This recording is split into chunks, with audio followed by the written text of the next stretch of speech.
Okay, hi and Assalamualaikum dan selamat malam dan selamat datang to our weekly Kurus, bukan soal Kurus Talk bersama dengan saya. And today is the 31st of May 2022 and already hujung bulan Mei, cepat masa berlalu.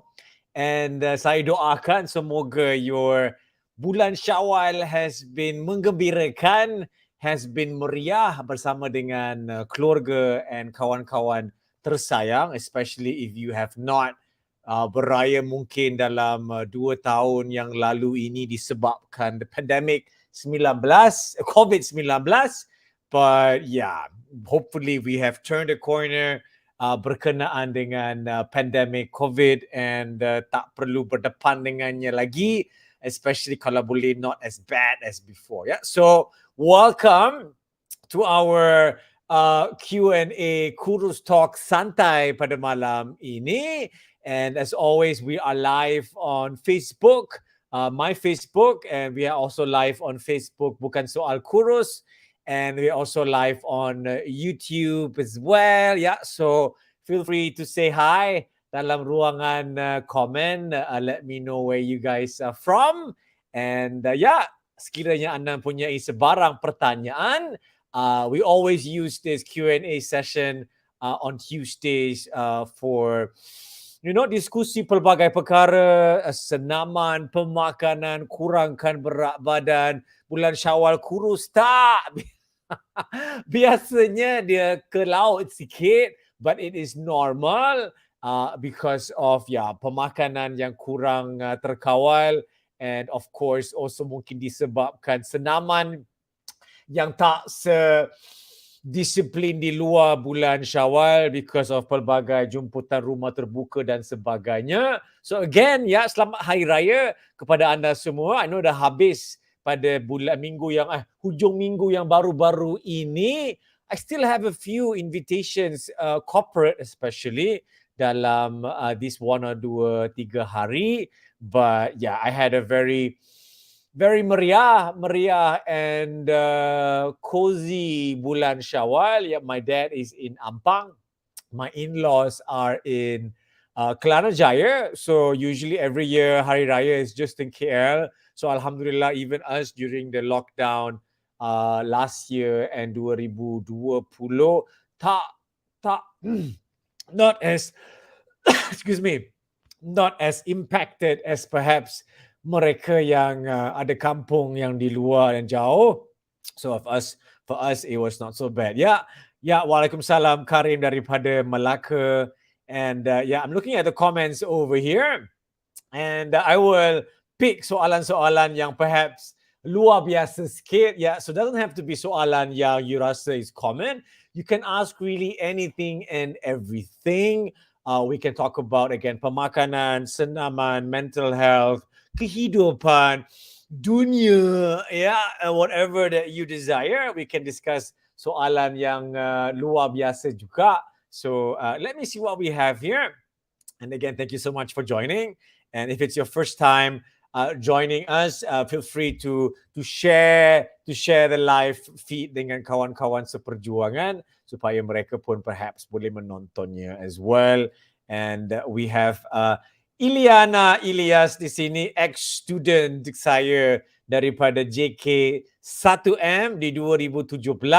JK 1M is our Jom Kurus Satu Malaysia ketika dahulu. We have rebranded it now kepada program Bukan Soal Kurus. Yeah, let me pop in our little logo over here, which is now, why we call it Bukan Soal Kurus. Dulunya Jom Kurus, because Jom Kurus macam sounds a bit wrong, walaupun you get the idea, because it's not soal kurus. Kita nak lebih sihat, but macam jom sihat tu macam agak bosan sikit, so we call it Jom Kurus. But now we have rebranded it kepada Bukan Soal Kurus, which is still maklumat yang sama untuk membantu anda mengurangkan berat badan.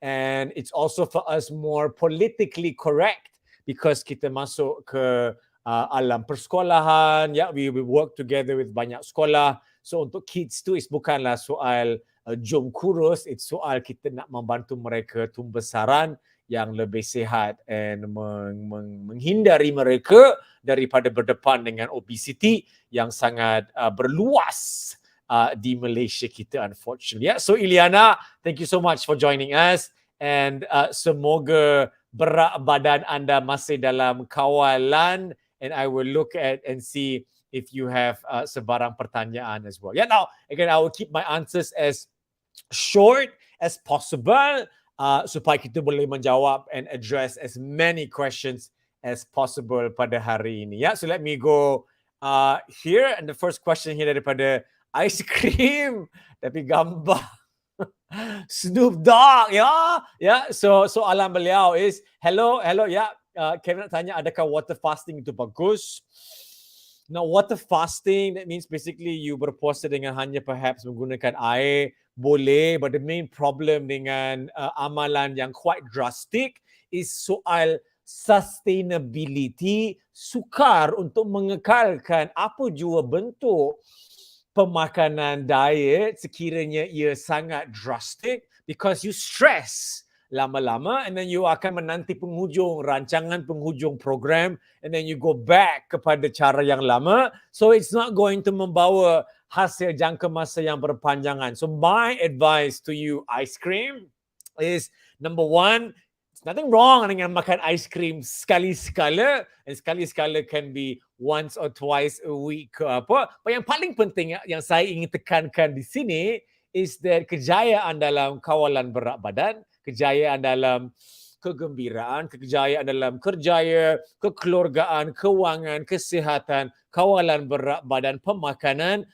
it's not about melakukan perkara yang luar biasa, it's about asas fundamental yang bagus, pemakanan yang fundamentally sederhana supaya ada pilihannya baik, ada pilihannya mungkin kurang baik, yang paling penting supaya ia agak menggembirakan, supaya dia berkekalan and boleh konsisten. Because if dia too rigid, too drastic, then you cepat stress again, and then sukar untuk sustain it, untuk kejayaan jangka masa berpanjangan. So I won't say it's good or no good. It's good untuk short term, ya, akan membawa hasil. But again, kejayaan jangka masa yang berpanjangan bergantung semata-mata kepada water fasting, tidak akan membawa hasil yang perhaps diinginkan. Soalan daripada Nurul Balkis, kenapa kita kena kurus? You tak kena kurus, tak perlu kurus. We have a saying in our program which is suka hati engkau. Yeah? There is no paksaan. dalam kehidupan, dalam soal kesihatan, ia pilihan diri sendiri. There is no keperluan untuk kurus. In fact, kurus tu macam agak sakit pula, kurus pensel kau. But it's soal sehat, it's soal kuat, it's soal gembira, it's soal cergas. So definasi kurus, definasi kesihatan, it is suka hati masing-masing because everyone ada keperluan objektiviti yang tersendiri. So again, we call our program bukan soal kurus, dulunya jom kurus, bukannya sebenarnya nak kurus pun, but nak membantu ke arah yang lebih ringan, but it is not soal kurus, and again tiada paksaan and tak perlu kurus, ia suka hati masing-masing. Alright, so let's see what else we have here. Ilyana, ni soal nak reduce weight, try to conceive. Ya, betul.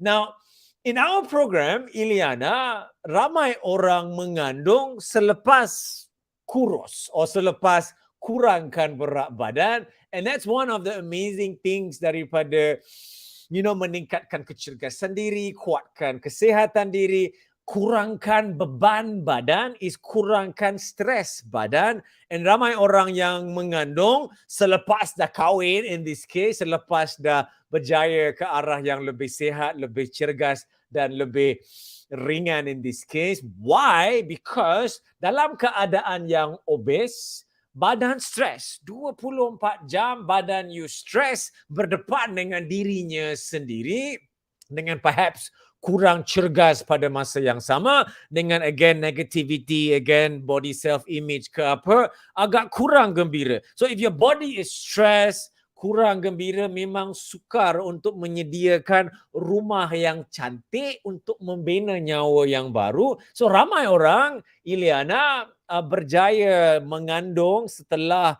mengubah gaya hidup ke arah yang lebih sihat, again lebih cergas, badan lebih gembira, suami pun perhaps lebih gembira melihat anda lebih gembira, ya. But again, once your body is happy, lebih kuat, lebih cergas, kurang stres, dan dia menyediakan rumah yang lebih happy, rumah yang lebih gembira, yang meningkatkan kebarangkalian, tidak ada jaminan, but meningkatkan kebarangkalian untuk badan anda, bercadang, ya, let's build a new life. Kalau your body tertekan dengan badan anda yang tersendiri, nescaya sukar untuk badan tu ingin mengambil keputusan untuk lagi menambah stres dengan membina zuriat nyawa yang baru. Ya, so my advice to you, Ilyana, gunakan impian hajat anda untuk menambahkan cahaya mata untuk keluarga anda sebagai semangat azam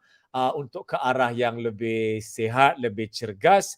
Semoga ia memberikan hasil kurnia cahaya mata kepada you sekeluarga. Yeah, and if you would like to join our program juga, yeah, we have our next cabaran 30 hari akan bermula pada 21 Jun ini. Our Syawal edition sedang berlangsung. But if you would like to join the next 30-day challenge, it's only RM50, really. Yeah, you can melayari bukansoalkurus.com and daftarkan diri. It's only RM50 sahaja untuk program 30 hari bersama dengan saya, coach-coach jemputan and community pembelajaran yang sangat erat and positif. Yeah, so I wish you all the best, Ilyana, along your journey. All right, let's see what else we have here.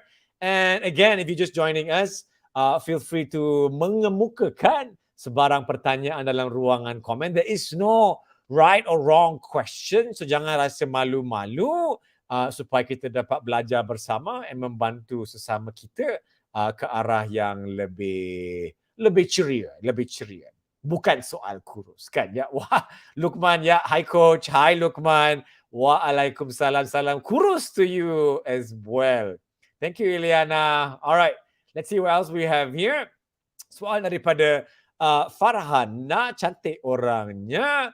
Hi Kevin, hi Farhana. Boleh komen tentang IF and pemakanan dan kalori ketika IF. It's a common question selalunya orang ingin tahu tentang diet IF or intermittent fasting, and it's lebih kurang sama dengan soalan yang water fasting tadi.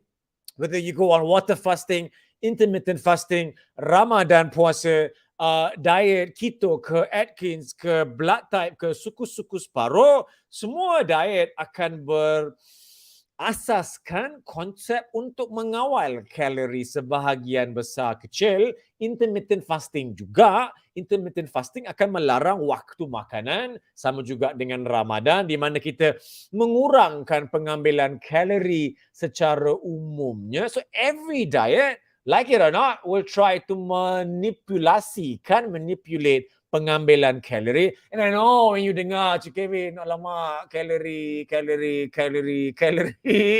But whether you like it or not, it's all about asas. Again, success dalam kawalan berat badan is about basics. And every diet will either cuba untuk mengawal pengambilan kalori dengan either menghadkan waktu makanan ataupun menghadkan jenis makanan yang again mengawal pengambilan kalori. Yeah, so my comment tentang IF is nothing luar biasa. Kalau anda mengamalkannya, yes, anda akan berjaya untuk mengurangkan berat badan. Macam juga Ramadan puasa kita, sama juga dengan diet-diet yang lain. But soalannya is, can you sustain-nya untuk jangka masa yang berpanjangan? Because it's not just soal sebulan. It's not just soal buat sekejap. It's soal what do you do dalam jangka masa yang berpanjangan. And again, I repeat, kejayaan mana-mana bidang, kawalan berat badan, kekeluargaan, kewangan is soal sustainability untuk mengamalkannya dengan konsisten. So if you can mengamalkan IF dengan konsisten, then good for you. But untuk majority orang, it's not going to be pola pemakanan hari ke hari daripada January sampai ke Disember. It will come and go. Macam Ramadan puasa juga, or puasa 6, it comes and go. But the majority daripada hari-hari setahun is a hari pemakanan yang biasa.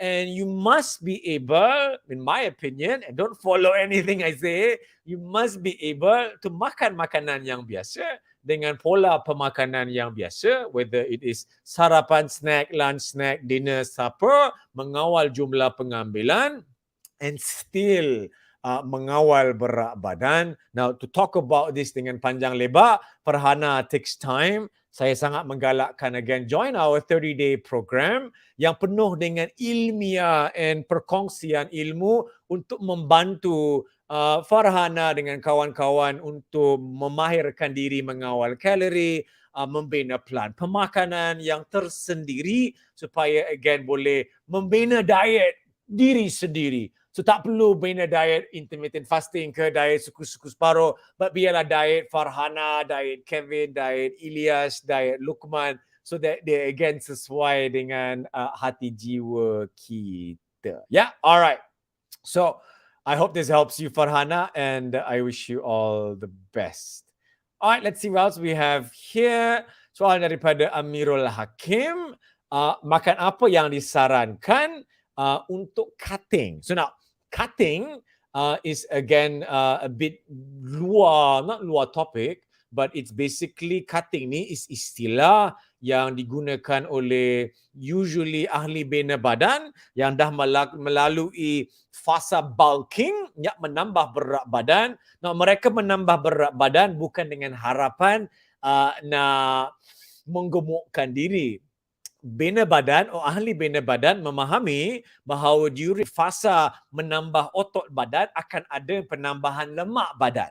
So they try to not overcomplicate uncomplicated things. So dalam fasa bulking mereka, they don't worry so much about the fat. They pasrah bahawa akan ada a bit of penambahan lemak, but they are more concerned dengan penambahan otot. So now, once they have done fasa bulking, Amirul, then they will go to fasa cutting, di mana mereka akan cuba untuk mengurangkan lemak-lemak badan and minimize muscle loss. When I say minimize muscle loss, it's the same thing juga semasa fasa bulking.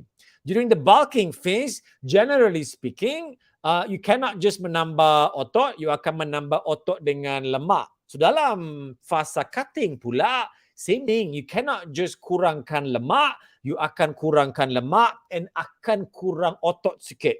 So harapan si ahli bina badan is during this fasa cutting is that they simpan sebanyak otot yang boleh and minimize di samping kehilangan lemak badan. So usually perbezaan di antara pemakanan bulking dengan pemakanan cutting is that the dua-duanya membezakan karbohidrat. So protein intake generally is about the same.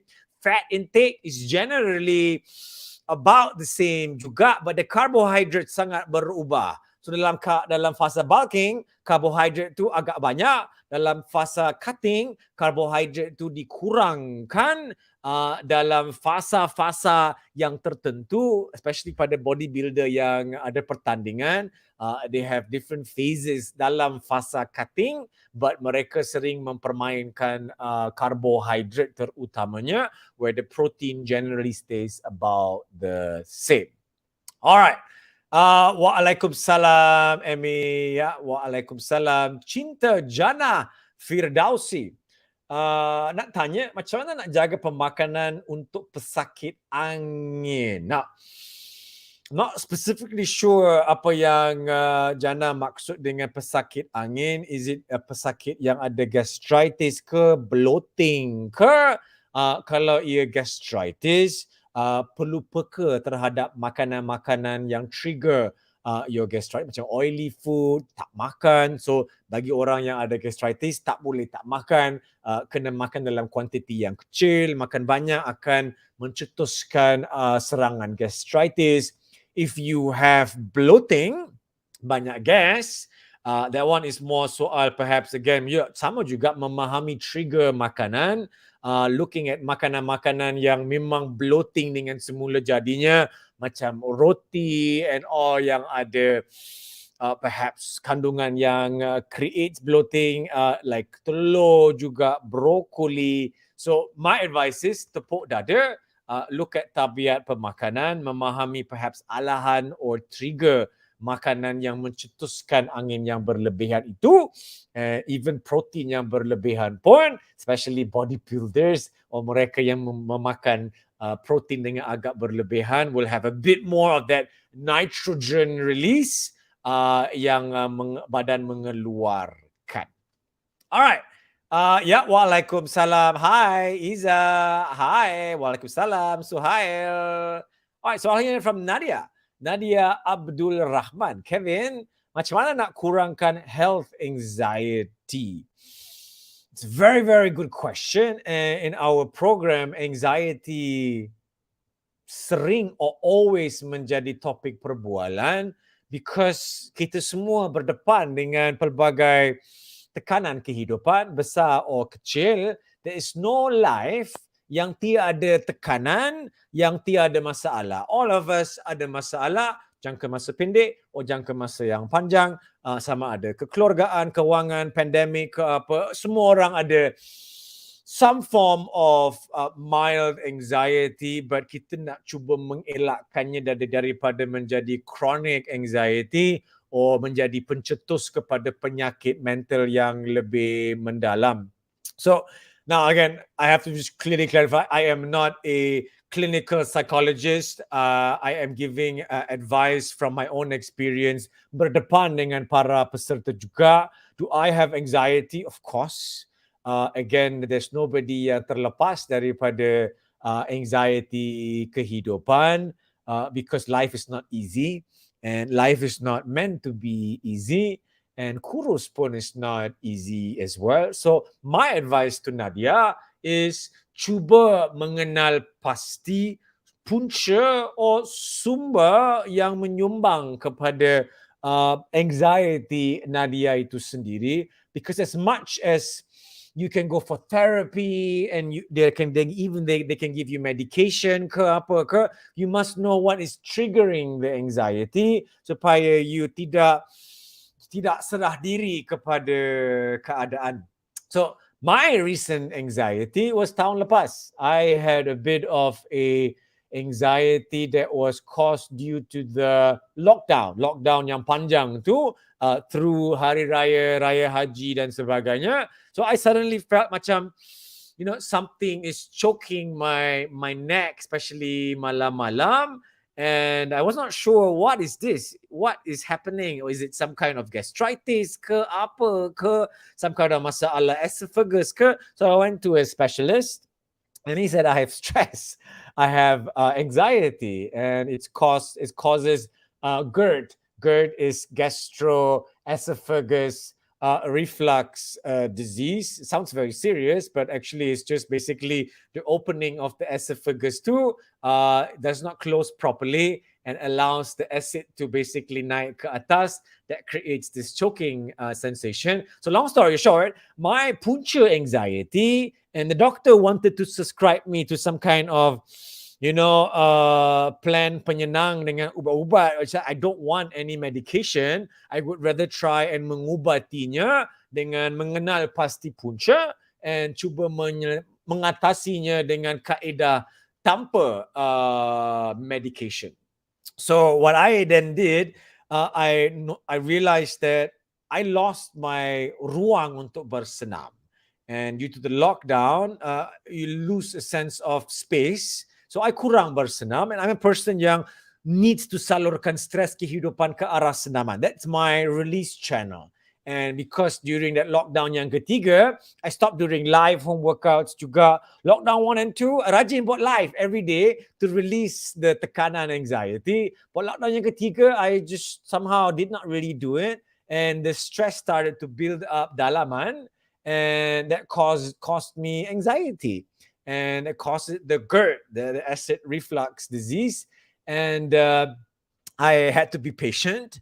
And once the lockdown habis, I dapat bersenam semula. It disappeared by itself, but it comes and goes. So again, anxiety and masalah kehidupan comes and goes. And once the compound dengan pelbagai masalah, it can be a bit overwhelming. So my advice to you, Nadia, is A, cuba mengenal pasti punca anxiety diri anda. B, reach out to clinical psychologists or mental wellness advisors or counselors untuk dapatkan bantuan. And bantuan can be dalam berbagai bentuk. Bantuan can be dari segi consultation, just to share and release. And even in our program, and some of them are inside the chat as well, they all come from tempat yang negative, maybe sometimes berdepan dengan masalah kekeluargaan, berdepan dengan masalah pekerjaan, berdepan dengan masalah kehidupan yang mereka salurkan ke arah makanan. So setengah orang, which can be ramai orang, they tend to channel stress ke makanan. Because makanan is macam menggembirakan sekejap, and I understand. But if you salurkan stres kehidupan kepada makanan semata-mata, and it will not solve your problem anyways, you akan menambah berat badan and have one more problem then to berdepan dengan. So if you can, my advice, this is just general, not to Nadia semata-mata, you need to have a release channel untuk menyalurkan stres kehidupan ke arah yang membina. When I am stressed, and again, I repeat, I get stressed just like everybody else as well. Kadang-kadang banyak idea, but tak terlaksana, benda tak siap. Again, it adds on, it creates a lot of anxiety and stress. The more I get stressed, the more I bersenam, because I need to release it dalam keadaan yang membina. Do I makan makanan yang menggembirakan to release stress juga? Yes. But balance. So yes, I release it to makanan juga. And again, if you join our program, I will share what I makan hari-hari, and then you will see taklah makan sihat sangat pun. Dia agak comot sikit. But again, to go back to your question, Nadia, there is no one way to mengurangkan anxiety. A lot of it depends on the severity of what you are currently undergoing. To see whether it's something that you can fix, because sometimes the anxiety is not in our control because ia disebabkan persekitaran. So if you are in control of the punca anxiety, then perhaps lebih mudah untuk berdepan atau mengatasinya.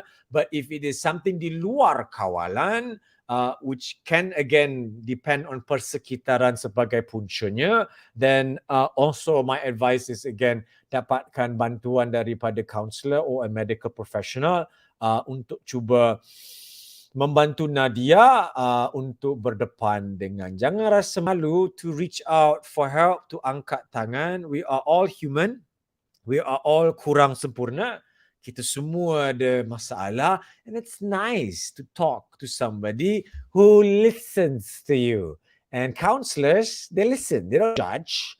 They are there to listen to you, to give you advice. They cannot solve your problem because ultimately it's not a magic thing, but they listen to you without judging you. And I would highly recommend it to individu-individu yang ingin mendapatkan counselling of that sort or perundingan untuk berdepan dengan cabaran kehidupan. And I like to use the word cabaran selalunya because it is not easy. It is challenging.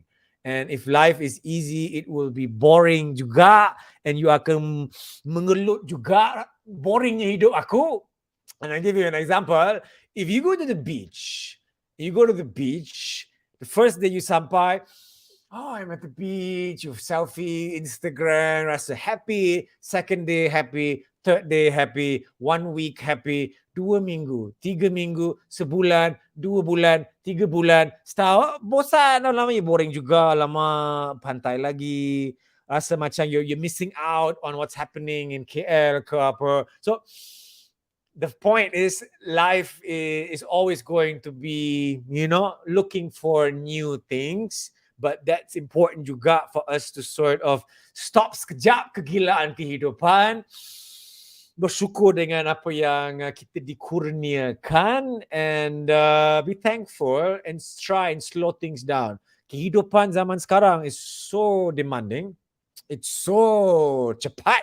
So much information that is thrown at us 24 jam. We cannot run away from information anymore, cannot run away from everything anymore, and it's overwhelming. So even this is something that once in a while it's good to put away, to kurangkan engagement and to disengage, to breathe, and just have time for yourself. There's no need to engage everyone all the time. And I personally I like to keep my circle small supaya it's a circle of quality, not a circle yang terlalu big. Because if the circle environment is so big and you are so small, again, it's easy to drown dalam persekitaran keadaan yang sangat besar. So again, I'm going a bit off traffic. Anxiety is such an interesting topic because we all have it. We all have to deal with it, but it's so complex. There's so many cabang of anxiety, different types of anxiety as well. I think there's like 6 or 7 types of anxiety as well. But if not controlled, boleh menyumbang kepada masalah yang lebih besar. So if you are currently again berdepan dengan sebarang masalah anxiety or kesihatan, mental, kehidupan. And some people don't like to call it anxiety. They will say, I don't have anxiety. Saya bukan pesakit mental. It's not about you pesakit mental ke apa. We all have mental issues, small or big, but people tak suka di-label kau ni ada pesakit mental, especially if it is, anxiety.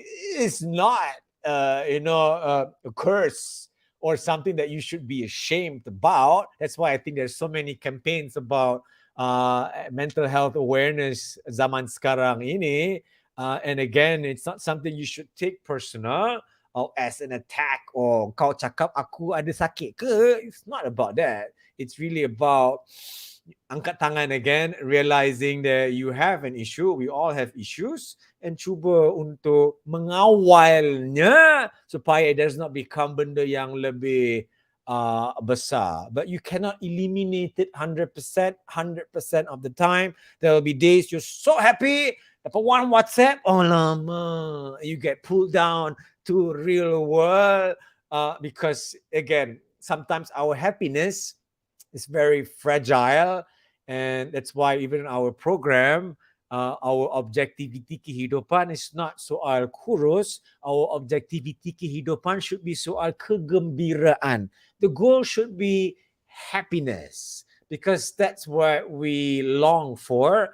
But what makes us happy, again, is tepuk dada, tanya diri sendiri. All right, again, apologizing, Nadia, if I drag on terlalu lama, but I wish you all the best. And yeah, do join us juga. We have clinical psychologists in our program as well, doctors juga. And usually we have macam heart-to-heart sharing sessions where we just talk about issues and kehidupan bersama. Alright, let's see here. Hamba Allah, garang yang hamba engkau, cara nak hilangkan belly fat tapi suka teh tarik. Let's go one by one. Teh tarik is not penghalang hamba Allah untuk menghilangkan belly fat. Ya, teh tarik boleh je minum hari-hari. Boleh minum 2 gelas, 3 gelas pun tak apa. Does not mean you boleh minumnya sesuka hati tanpa mengawal keadaan. But what I'm saying is, teh tarik is not going to membinasakan your diet. Untuk mengurangkan lemak perut, ya, perut yang mungkin sedang agak buncit, kena kurangkan berat badan. Now, I cannot see muka hamba Allah. I'm assuming it's not gambar yang ikon tersebut. But sekiranya hamba Allah berat badan berlebihan, you kena kurangkan berat badan untuk kurangkan lemak perut. You cannot just lakukan senaman perut and berdoa untuk membakar lemak perut. You cannot just membakar lemak perut semata-mata. The way your body simpan membakar lemak is sesuka hati. That's why you ada bentuk buah badan yang pelbagai. Some body type store more fat in the lower body, some more in the midsection, some more dekat muka, some dekat lengan kelawar tsunami kau. Yeah, so again, untuk kempiskan perut, you kena kurangkan berat badan secara umumnya. Senaman perut tidak kempiskan perut. And yes, you can still minum teh tarik hari-hari sekalipun untuk kekal tetap kurangkan berat badan demi mengurangkan lemak perut anda itu. Beres? Beres. All right. Again, I'm going to try and answer as many questions as possible. If you're just joining me, again, welcome to our Tuesday Santai Kurus Talk session. Feel free to ask me anything if you would like. Yeah, so again, yeah, Latifa, if you want to join our program, our next program is going to start on the 21st of June, 2022, cabaran 30 hari. And all you have to do is layari bukansoalkurus.com. I'll share it with you real quick. Yeah, share screen. Let me see. Boom. Yeah, this is our website. So all you have to go is to go to bukansoalkurus.com. You can see our next challenge is 21 Jan, and it's as cheap as 50 ringgit sahaja, which actually you can get back if you berjaya to complete our it's almost sold out already sebenarnya.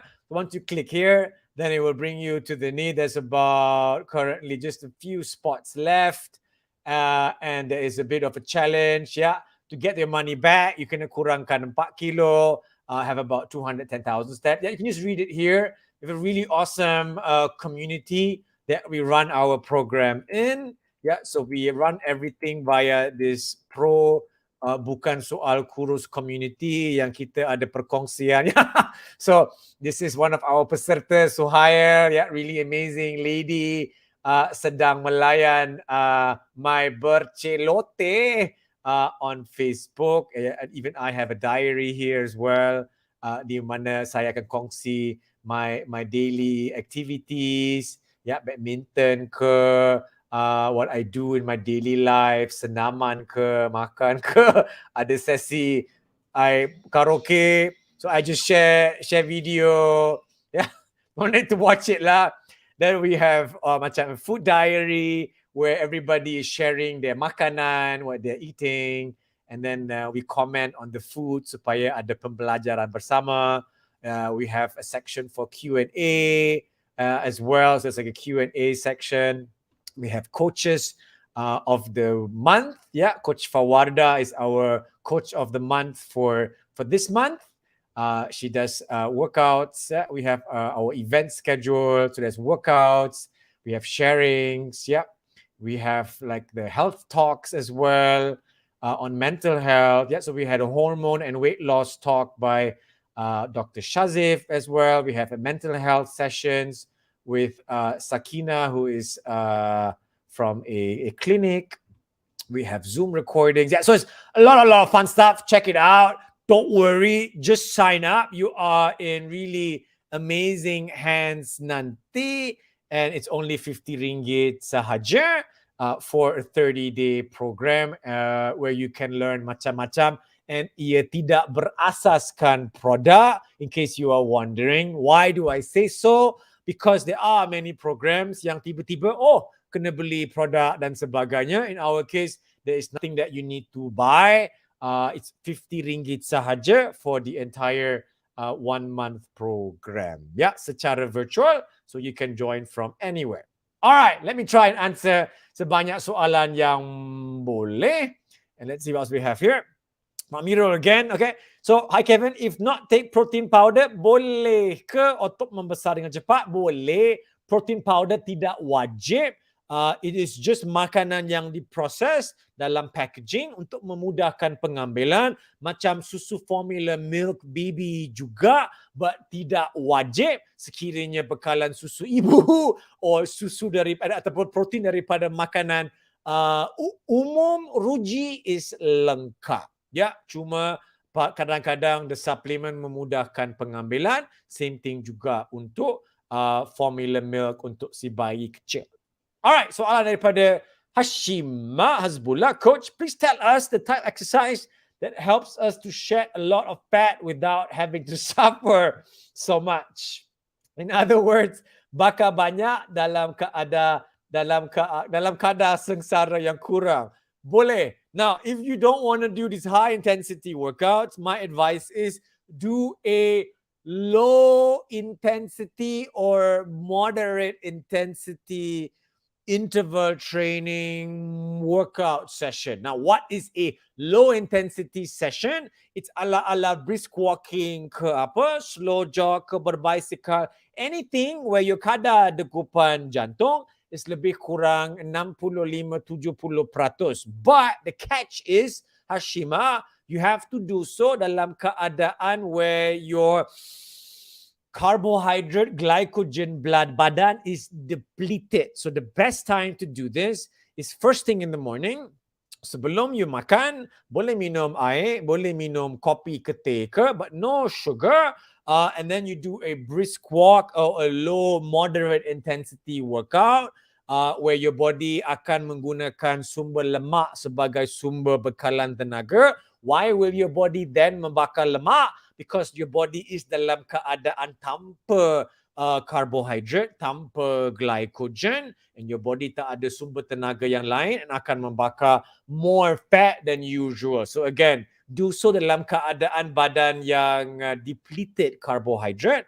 First thing in the morning, sebelum makan, or dalam keadaan berpuasa, sebelum berbuka puasa, or if you tak berpuasa pun, let's say your lunch and then you berpuasa, jangan makan any carbohydrates dalam 3-4 jam, and then you do again, slow, moderate intensity, slow jog, brisk walk, treadmill ke berbicycle dalam pukul 6 ke 7, and then lepas bersenam tu, then baru you makan to re-energize your body. Beres.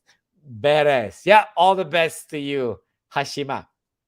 Alright, soalan ini daripada NJ.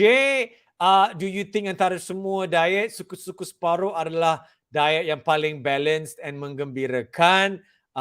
NJ, again, one of our peserta program, belum doktor lagi, trying to do my PhD at USM, but belum lengkap lagi. Once lengkap, then I shall add my doktor ke apa. But yeah, question for you is, diet yang paling balance is the balanced diet. And the balanced diet is your, in a way, pyramid diet. Suku-suku separuh pun is really good juga, but suku-suku separuh doesn't really help you kadang-kadang when it comes to kuih-kuih and kekacang and the snacking dan sebagainya. So my advice to you, as I always tell you, you can petik ilmu from balanced diet, petik ilmu from suku-suku separuh, petik ilmu kiri kanan, and then you try and membina diet yang sesuai for you. Because if you mengamalkan the most perfect balanced diet in the world, but it's so boring when you get bored and stressed,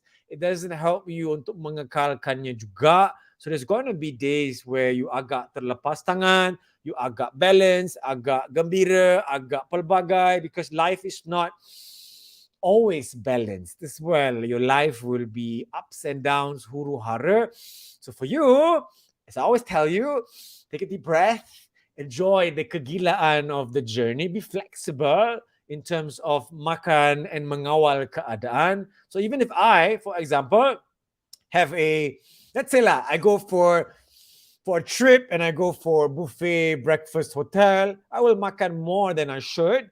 But then I make a check to myself, okay, your breakfast was a bit not balanced, so try and have then the rest of the day agak seimbang. Or if you have a holiday season where the whole week to koyak, then again, give and take. Yeah, counter balik selepas tu, just to give and take.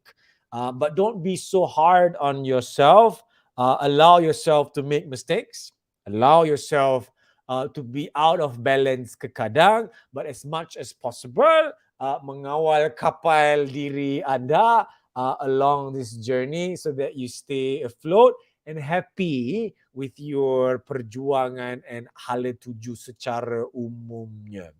Don't follow anything anyone says. My kapal, hala tujunya lain. Your kapal, hala tujunya lain. Influencer social media, hala tuju kapal mereka lain. So pilihan pemakanan, pilihan senaman mereka lain. My kapal di usia 40 lain versus 20 dengan mungkin one day 60. But it will always change. So flexibility dalam mengawal hala tuju, flexibility dalam mengawal pilihan makanan, pilihan senaman is important so that it does not become so rigid where your kapal akan cepat rosak and you akan cepat tenggelam and then you cari kapal yang lain pula. It's stressful. Yeah, so try and find a balance now, but be aware that that balance akan berubah demi masa. And demi masa can be hari ke hari, minggu ke minggu, bulan ke bulan, tahun ke tahun, bergantung kepada musim dan keadaan. Yeah, as always, NJ, I wish you all the best and I will always mendoakan kejayaan you. Okay. Mrs. ZZZ, Assalamualaikum, Waalaikumsalam. Kalau badan dah gemuk, betul ke kita tak perlu ambil whey lagi and terus sambung gym sebab kiranya badan kita dah bulk lah kan? Now, when you are obese, Miss Triple Z, it does not mean that you dah bulk because it depends on isi bulk. Setengah orang dia macam Wayne Rooney style, dia bulky but padu. So memang padu tu is mungkin otot yang agak quote-unquote banyak, but if your isi is very lembek and kurang bermaya and kurang bersenam, the isi tu is more of lemak and air. So whey is not benda yang ajaib. Whey is just protein. And going back to kisah formula milk pun si bayi ada mengandungi whey juga. Asal usul whey is just susu lembu yang diperah, buang casein, buang lactose, buang the lemak, filter, and you get a small layer called whey. It's just protein. It's nothing luar biasa. So even let's say Triple Z, Mr. Triple Z, if you are overweight and you nak pergi gym, you can still mengambil whey protein juga. Yang menentukan sama ada you will menambah berat badan atau mengurangkan berat badan is not the whey protein. one scoop of whey protein is only about 100-120 calories sahaja. Yang menentukan penambahan pengurangan berat badan is your pilihan pemakanan secara umumnya. So, if I were you, Mr. Triple Z, I will go to the gym. I will take whey protein juga. Why? Because I want to minimize kehilangan otot while I kurangkan berat badan. But I will then mengawal makanan secara umumnya sepanjang hari supaya that combination of pemakanan and senaman dapat membantu untuk mengurangkan berat badan di samping mengekalkan isi badan yang ada. Yeah, wishing you all the best. All right, guys. We have another about 10 minutes or so lagi. And yeah, thank you so much, Ileana, for registering for our program. If you want to do so juga, all you have to do is layari bukansoalkurus.com.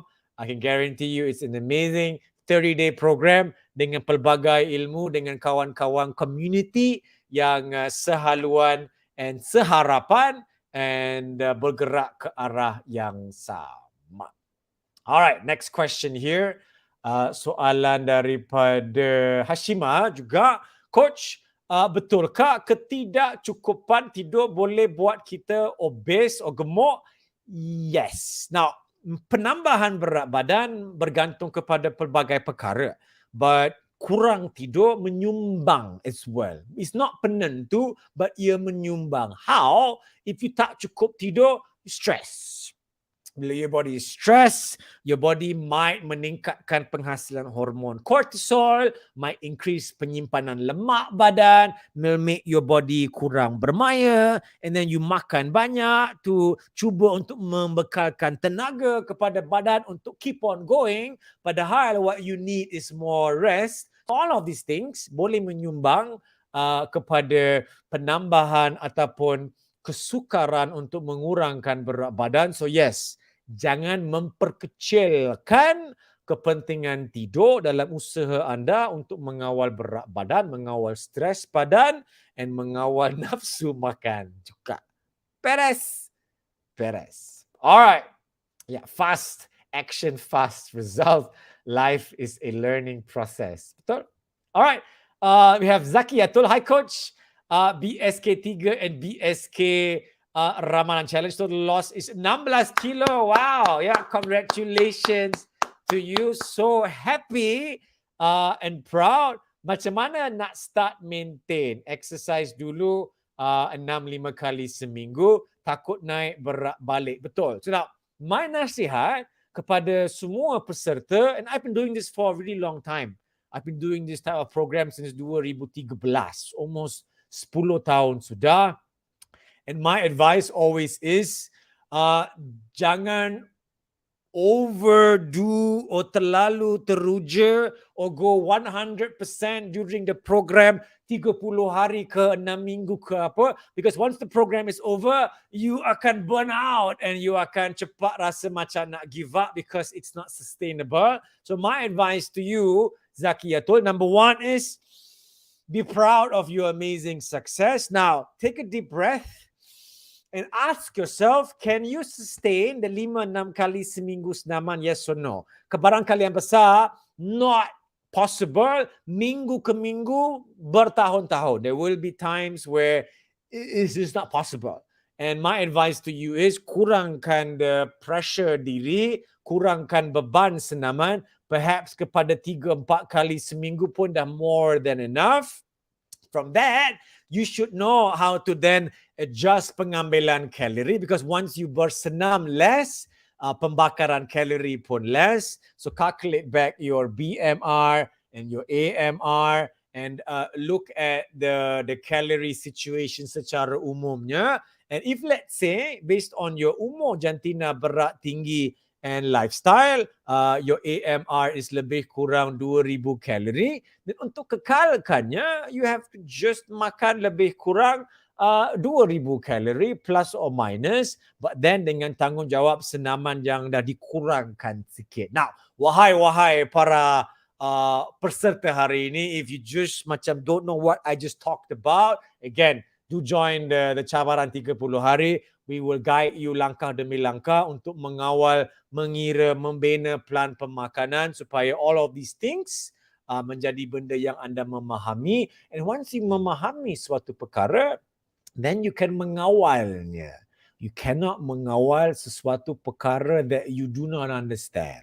Whether it is kesihatan, berat badan, kewangan, life in general, it needs understanding. Not benda yang remeh-temeh, but asas. It's the same thing dengan keagamaan juga. It is about benda asas. It's not about benda yang remeh-temeh untuk kejayaan jangka masa yang berpanjang. Ya, so Zakiatul, takut is good. I know you takut naik berat badan balik.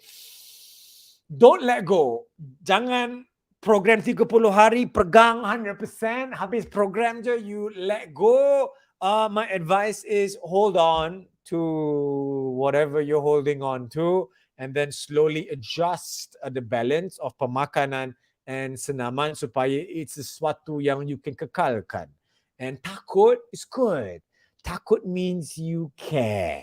But takut is something that you have to manage juga, because if the takut is not managed, it can menjadi anxiety and you then takut pula nak berdepan dengan penimbang berat badan, takut nak bersenam, takut nak join program lagi ke apa, and then bila you takut yang tak terkawal takutnya, then you akan cuba menjauhkan diri juga. So no. Now again, to you, if you are in a situation where you tak tahu nak buat apa and you rasa macam kehilangan hala tuju, again, reach out to us, reach out to me. You are part of our family selama-lamanya, and we have many peserta yang dah berjaya kurangkan berat badan, ada rebound sikit, dia join semula. This is not a perjuangan yang ada penghujungnya. This is a perjuangan sepanjang hayat.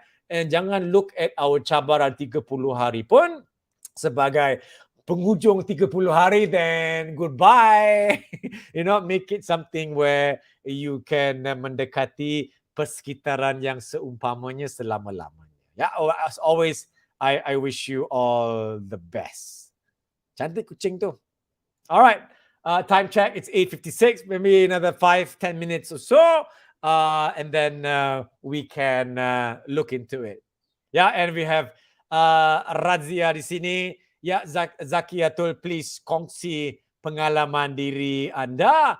And the good thing about when you join a program like Bukan Soal Kurus is that we teach you and we memperkasakan diri anda so that you know what to do. And then once you know what to do, you can menyebarkan the ilmu kepada orang lain untuk membantu mereka. It's a very fulfilling feeling. But if you just follow the program, follow the diet, buatlah apa the coach to say, bukan tak boleh, boleh, suka hati kau, but then you don't really learn because you just follow, and once the program tu dah habis, then you don't know what to do. That's why for me, kejayaan when you join mana-mana program, you have to memahaminya supaya then you boleh, you know, mengaplikasikannya in various situation and tak perlu bergantung kepada sesiapa.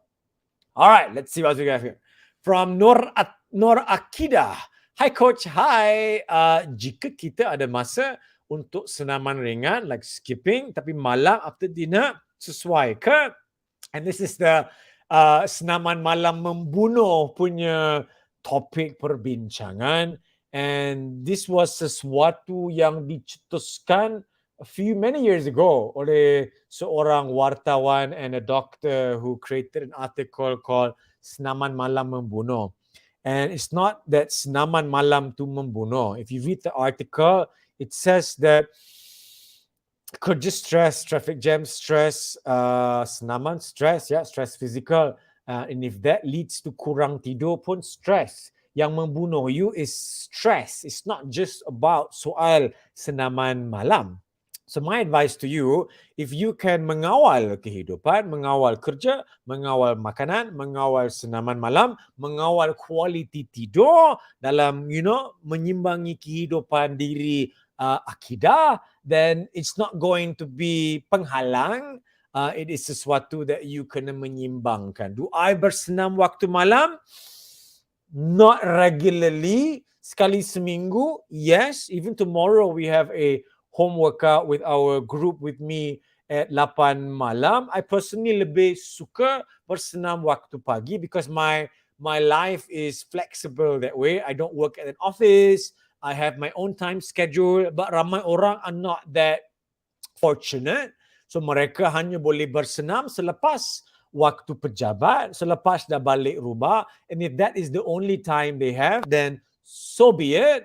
And it is pilihan diri sendiri untuk menyimbangkan faktor-faktor yang menyumbang kepada stres kehidupan secara am. So Akida, I wish you all the best with your skipping and make sure that you menjaga kualiti tidur pada masa yang sama. Hi Putri, how are you? Selamat Hari Raya. Yes, it is a journey. Coach pakai webcam apa? Jelas lain macam kan?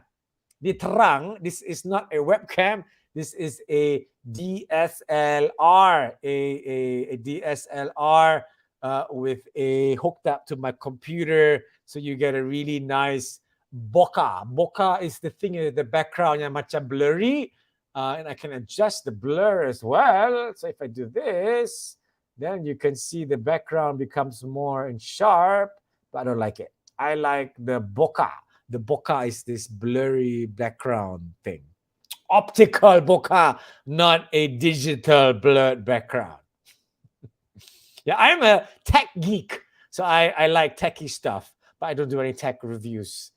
Tak nak buat semua lah. Kita fokus kepada bidang kita.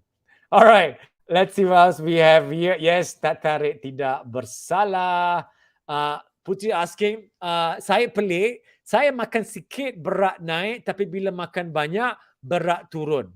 Now, it's hard to answer that question because I don't know what you mendefinisikan as sedikit or what you mendefinisikan as banyak. So what normally we do dalam keadaan sebegini, we would ask you to seneraikan what is the makanan yang you makan supaya we can betul-betul mendefinisikannya as sedikit ke banyak, but to just say sedikit or banyak, because sedikit for me, sedikit for you, banyak for me, banyak for you might not be the same. Yeah, so again, same thing for you, Farah.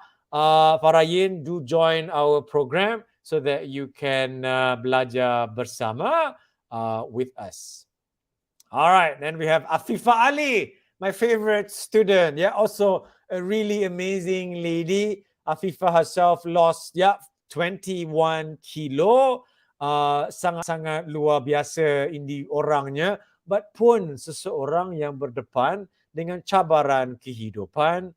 And I also so amazed by her journey of menyalurkan stres kehidupan ke arah yang membina. So the more angry you are at life, ladies and gentlemen, salurkannya ke arah yang membina. If you salurkannya ke arah yang lagi membawa masalah, it does not solve your problem. And whatever masalah you sedang berdepan dengan, it's not going to solve immediately kebarangkalian besar. It will take time. But this journey of kurangkan kawal berat badan pun tiada penghujungnya. So keep salurkan your anger and your stress ke arah yang membina, because life will keep on going, stress will keep on going. So again, there is no penghujung to this journey of kesihatan and kecergasan. And yeah, we can learn a lot from someone like Afifa Ali as well, yang merupakan orang kuat in our bukan soal kurus cabaran 30 hari juga. And yeah, once you join the program, you will meet many, many amazing people like Afifa.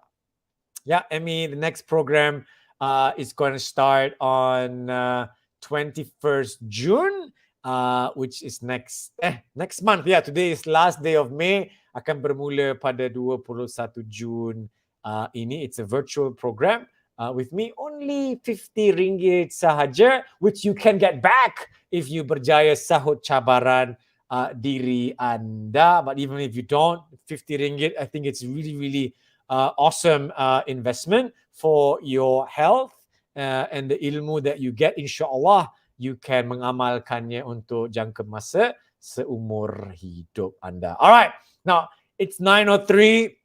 I'm just gonna maybe browse through if there's any question yang perhaps lain daripada yang lain sikit.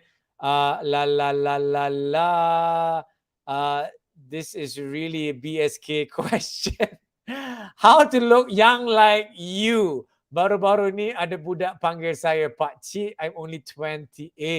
I am 44 years old, years young. There's no filter here. Yeah. So this is what I look like. I have no facial routine. I don't even wash my face every day. I don't go for facials. I don't do anything fancy. I don't wear any makeup. Obviously, the only thing I do is I do the sunblock if I go out because the sun is very stressed. But I'm happy. And I think the rahsia awet muda is kegembiraan. Happiness makes your body happy. Stress makes everything so stressful and you look old cepat. And obesity, if you are overweight as well, stress. Your body is always stressed. If you tak bermaya pun stress. No money, stress. Too much money, stress. Life is full of stress. That's why I say for me, my goal in life is happiness. And I feel that if you are not so stressful in life, it makes it easier for your body to remain as happy and young as possible. And yeah, that's all. There's no particular rahsia. One day I will look older as well, and I am embracing life as it comes, and I try to stay as happy and active as possible. And pilihan kehidupan for me is always berdasarkan kepentingan diri saya and do the things that make me happy so that boleh awet muda selama-lama yang boleh. And I'm happy. I'm always happy generally. And I mix around with people that make me happy. I mix around a lot with kids in sports and stuff because, they're happy. If they're happy, I'm happy. I laugh a lot. I don't take things too seriously. So rahsia awet muda, long story short, is kurangkan stress as much as you can in your life selama-lamanya so that you can menuju kegembiraan selama-lamanya. Yeah, all right, let's go. Let's see, maybe we have one more question. What else we have here? Anything interesting? Let's do one more question. Last one here from Zira from YouTube. Hi Kevin. Hi Zira. Apa the first thing nak buat selepas weight is stuck? And I'm assuming you are referring to the plateau. And for the plateau, my advice, you can go to my blog.